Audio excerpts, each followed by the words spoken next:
नमस्कार दोस्तों। स्वागत है आप सबका आपके अपने चैनल स्टडी विद अच्युत स्वामी पर, जहां पर आपको हर दिन के संपादकीय पेज का डिक्टेशन समय पर उपलब्ध करवाया जाता है। दोस्तों, आज का यह डिक्टेशन 80 शब्द प्रति मिनट रहेगा, जो स्टार्ट होगा 5 सेकंड बाद। स्टार्ट। पिछले साल ज़्यादातर वक्त दुनिया के तमाम देश कोरोना महामारी की वजह से खड़ी चिंता से जूझते रहे।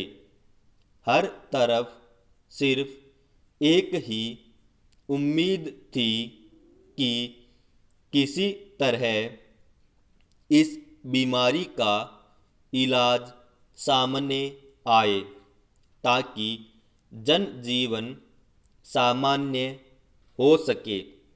इस बीच कई देशों की प्रयोगशालाओं में कोरोना का टीका तैयार करने का काम चलता रहा। पहले रूस से यह खबर आई कि वहाँ स्पुतनिक वी नामक टीका तैयार हो गया, जो इस महामारी से बचा सकेगा।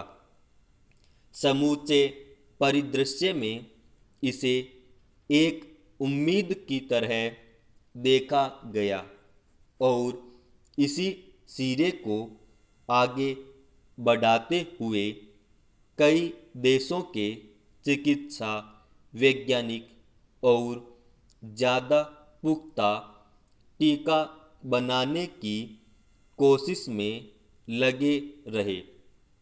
अब ऑक्सफोर्ड एस्ट्राजेनेका के कोरोना टीके को आपात इस्तेमाल के लिए ब्रिटेन के दवा नियामक की मंजूरी मिलने की खबर वैश्विक स्तर पर इस बीमारी से जूझ रहे देशों और लोगों के लिए उम्मीद की किरण बनकर आई है। बताया जा रहा है कि अगले कुछ दिनों में ब्रिटेन के लोगों को ऑक्सफोर्ड एस्ट्राजेनेका के टीके की खुराक मिलनी शुरू हो जाएगी। हालांकि इससे पहले ब्रिटेन ने फाइजर कंपनी के टीके को आपात इस्तेमाल की इजाज़त दी थी और अब तक 7 लाख से ज़्यादा लोगों को इसकी पहली खुराक दी जा चुकी है। लेकिन अब ऑक्सफोर्ड के टीके को भी वहाँ मंजूरी मिल गई है। स्वाभाविक रूप से ब्रिटेन में टीके को मंजूरी मिलने के बाद अब भारत में भी इस मसले पर उम्मीदें बढ़ गई हैं। गौरतलब है कि यहाँ इस्तेमाल के लिए स्वीकृति हासिल करने के मामले में ऑक्सफोर्ड का कोरोना टीका सबसे पहले स्थान पर है। भारत में दवा बनाने वाली कंपनी सीरम इंस्टीट्यूट ऑक्सफोर्ड के कोरोना टीके का वितरण करने जा रही है। ब्रिटेन में इसके उपयोग और असर को देखने के बाद अगले कुछ दिनों में इस मसले पर भारत सरकार कोई बड़ी घोषणा कर सकती है। यूँ प्रधानमंत्री ने इस बारे में संकेत दे दिए हैं और कहा है कि नया साल इलाज की आशा लेकर आ रहा है। देश में टीके को लेकर तैयारियां अब अंतिम चरण में हैं और अब दुनिया का सबसे बड़ा टीकाकरण अभियान शुरू होगा। कहा जा सकता है कि ऑक्सफोर्ड एस्ट्राजेनेका के टीके को ब्रिटेन में मंजूरी मिलने के बाद भारत या दुनिया के दूसरे तमाम देशों के लोगों के बीच यह उम्मीद भी जगी है कि अब उन्हें एक लाइलाज बीमारी की चुनौती का सामना नहीं करना पड़ेगा, बल्कि उसका टीका उपलब्ध होगा। पिछले 9-10 महीनों के दौरान महामारी का सामना करती हुई दुनिया के लगभग सभी देशों ने स्वास्थ्य से लेकर अर्थव्यवस्था सहित तमाम मोर्चे पर कितने दंश झेले हैं, यह किसी से छिपा नहीं है। अब टीका तैयार होने से जुड़ी खबरों के बाद निश्चित रूप से दुनिया भर में एक सकारात्मक संदेश गया होगा, लेकिन यह ध्यान रखने की ज़रूरत है कि टीका आने की खबर के बाद फिलहाल मामूली लापरवाही भी एक बड़ा जोखिम पैदा कर सकती है। इसलिए महज टीका आने की खबर या टीका लेने के बाद अगले कुछ समय तक हर स्तर पर कोरोना से बचाव से संबंधित सावधानी बरतनी होगी।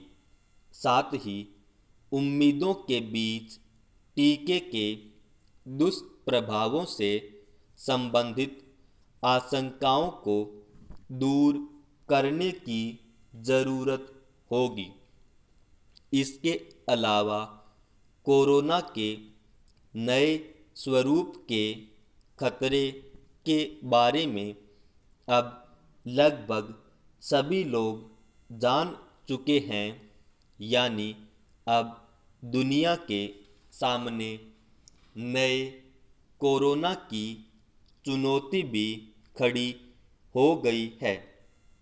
कई देशों में इससे लोगों के संक्रमित होने की खबरें आ चुकी हैं, लेकिन राहत की बात यह है कि चिकित्सा वैज्ञानिकों ने यह उम्मीद जताई है कि कोरोना के नए स्ट्रेन से संक्रमित लोगों में भी टीका कारगर तरीके से काम करेगा।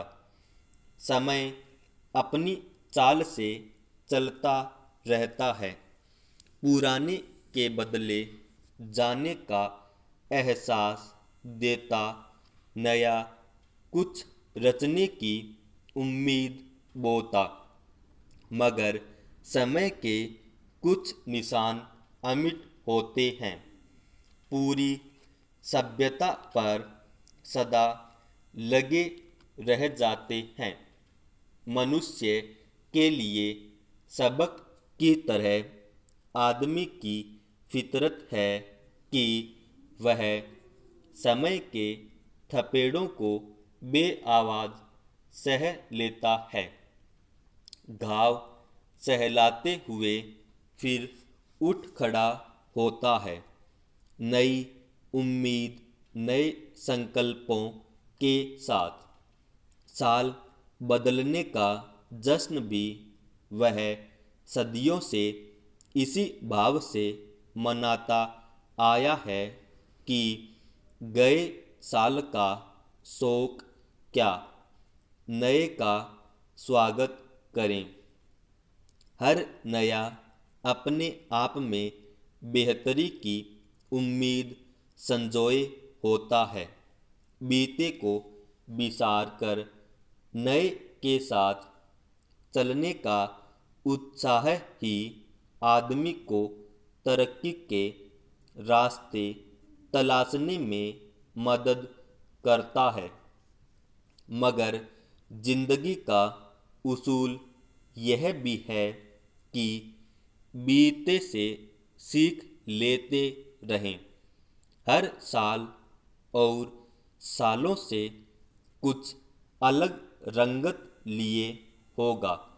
इसके स्वागत को लेकर लोगों में कुछ अधिक उत्साह दिखा तो इसीलिए कि गया साल कई घाव दे गया।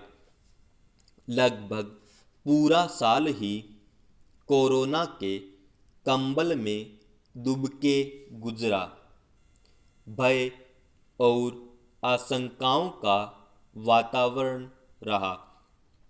दुनिया भर के बाजार, व्यापार, कारोबार बंद पड़े, अर्थव्यवस्था चरमरा गई, रोजी रोटी का संकट खड़ा हो गया। कोरोना की दवाई बनाने में हलकान रही पूरी दुनिया। समाप्त।